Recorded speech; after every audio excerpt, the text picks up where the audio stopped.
Professor, você quer falar de economia ainda? Então nós já vou entrar com um assunto de economia e o senhor economize, não economize no comentário, porque o ministro da Fazenda, Fernandinho Haddad, disse ontem, depois da reunião, que após a reunião é ótimo, né? Após a reunião no quê?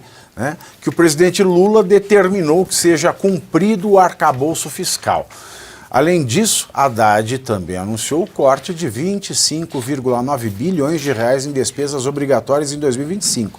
Ou seja, 16,9 bilhões para a Lei Rouanet, né? E vamos cortar 25,9 bilhões, né? É menos da metade em despesas obrigatórias. Segundo o ministro, esses valores correspondem a um pente fino que o governo federal fez nos últimos meses para identificar benefícios e programas sociais que poderiam ser cortados.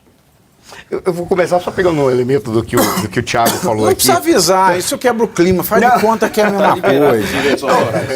Mas foi uma coisa muito legal, quando você falou da inflação daquela época, eu vivi aquele momento em que nós íamos para o supermercado e nós procurávamos o indivíduo que ficava colocando os preços, aquela maquininha dos preços. Por quê? Porque nós corríamos para comprar ou pegar o produto no final do passe que ele dava. Por exemplo, ele começava num determinado ponto, todo mundo corria para pegar o produto no outro. Por quê? Antes de chegar o novo preço. Isso era infração de meia hora, 30 minutos, 20 minutos, seja o que fosse. Era assim. Isso foi o que trouxe de novidade. Quando você falou do Fernando Henrique, olha que coisa curiosa. Para mim, o Fernando Henrique, qual foi a razão pela qual ele teve tanta notoriedade? É exatamente isso. Ele é de esquerda, o Fernando Henrique. Sempre foi de esquerda.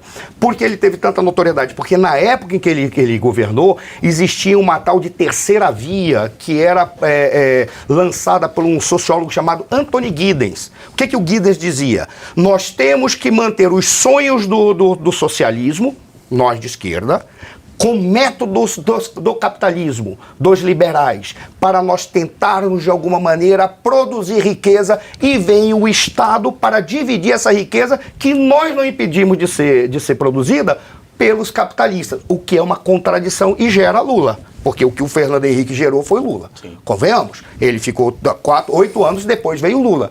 Essa é a grande questão.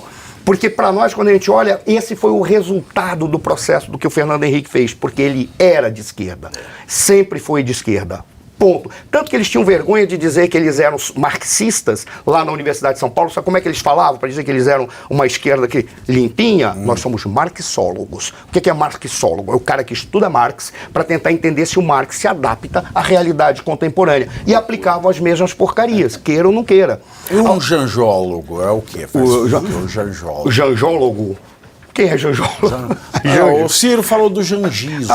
Porque o jangismo... temos os janjólogos. O jangismo é a ideia de que o Lula não pensa mais. Quem está pensando por ele é a Janja, que não entende, por mais que seja socióloga, não entende sociologia e não entende economia, mas opina com base à preservação do poder do seu grupo. É isso que o Ciro estava querendo dizer, apesar de eu não ser eleitor do Ciro e não ter nenhum relacionamento mais afetivo com ele. Mas era o que ele queria dizer. Ela é socióloga. Ela entende muito de social. Mas o mais provável é que seja isso. Tem vários tipos de sociologia. Uma delas é viver no social. Mas quando você trouxe a questão do Haddad, do que o Haddad falou dos cortes, sabe qual é a razão pela qual o Haddad está falando isso? Não. Que ele quer acenar para o mercado aquilo que é a exigência do mercado, que haverá responsabilidade fiscal. Só isso. Então ele veio com essa ladainha dizendo, nós cortaremos mesmo que seja necessário, contrariando o que o Lula falou, que cortar não estava no plano dele, que tinha que arrecadar mais, razão pela qual cria-se impostos. Mas o Haddad precisa assinar para o mercado. Por quê? Porque o mercado está dizendo, se continuar nessa esculhambação, vocês falam que continuam gastando, mas não vão cortar, nós não vamos mais fazer investimentos e nós vamos tirar o nosso dinheiro daqui. Porque o mercado trabalha assim, esses cortes vão ser sentidos na CUT? É possível, né? Também é um item importante, né? Cuidar da CUTES. Olha, o que tem de CUTES não boa é também CUTES, é Central Única do Trabalhador. É verdade. Me confundi. Olha, Pavio, sobre essas falas do Haddad, o que me chama a atenção é a distância, né, do discurso para a realidade. No papel e com a fala do ministro é tudo muito bom, é tudo muito virtuoso. Olha, o governo pretende cortar quase 26 bilhões de reais em despesas obrigatórias, um pente fino nos gastos dos últimos meses, encontrar os excessos para serem cortados. Tudo isso é muito positivo. O grande problema é que o governo vai na direção contrária, está inchando os gastos. Na transição já derrubou o teto de gastos, fez com que fosse aprovado o arcabouço fiscal, tudo contribuindo para a piora das contas públicas. A esplanada dos ministérios foi turbinada, saímos de 23 para 38, agora já são 39 ministérios Qual do foi governo. o último criado? O dos portos e aeroportos, do empreendedorismo, né? Do Que eles empreendedorismo. fundiram para acomodar o Fufuca no esporte, teve uma manobra, também né? entra, né? Ele fez tem um o temporário ministério emergencial, o do do Rio Grande Pimenta. do Sul. Não, mas aquele é o governador biônico, né? Mas Tem você status acha? de Indicado ministério. por quem? Ele tem status Ele é de um ministério. interventor federal do Rio Grande do Sul. Exatamente. Não foi liberado dinheiro para o Estado, mas para isso foi. Então, por mais que o Haddad declare tudo isso para tentar acalmar o mercado, e pode até conseguir pontualmente provocar essa baixa no dólar, o governo vai na direção contrária de tudo isso. A prática está muito distante do discurso. Tudo que o governo está fazendo vai na contramão disso, ampliando ministérios para acomodar aliados, promovendo mudanças no arcabouço fiscal para tirar qualquer tipo de amarra aos gastos públicos.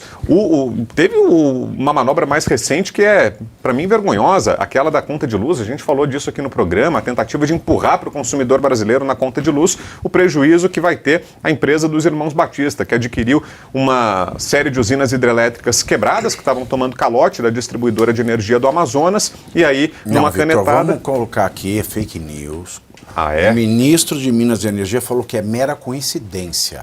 É verdade. Foi coincidência. Também importante. Foi sem querer querendo que a MP Isso. foi aprovada. É verdade. O governo teve essa infelicidade. Vou corrigir então. O governo Sem querer querendo. teve uma isso aí. infelicidade porque logo depois da venda dessas Coincidiu. usinas.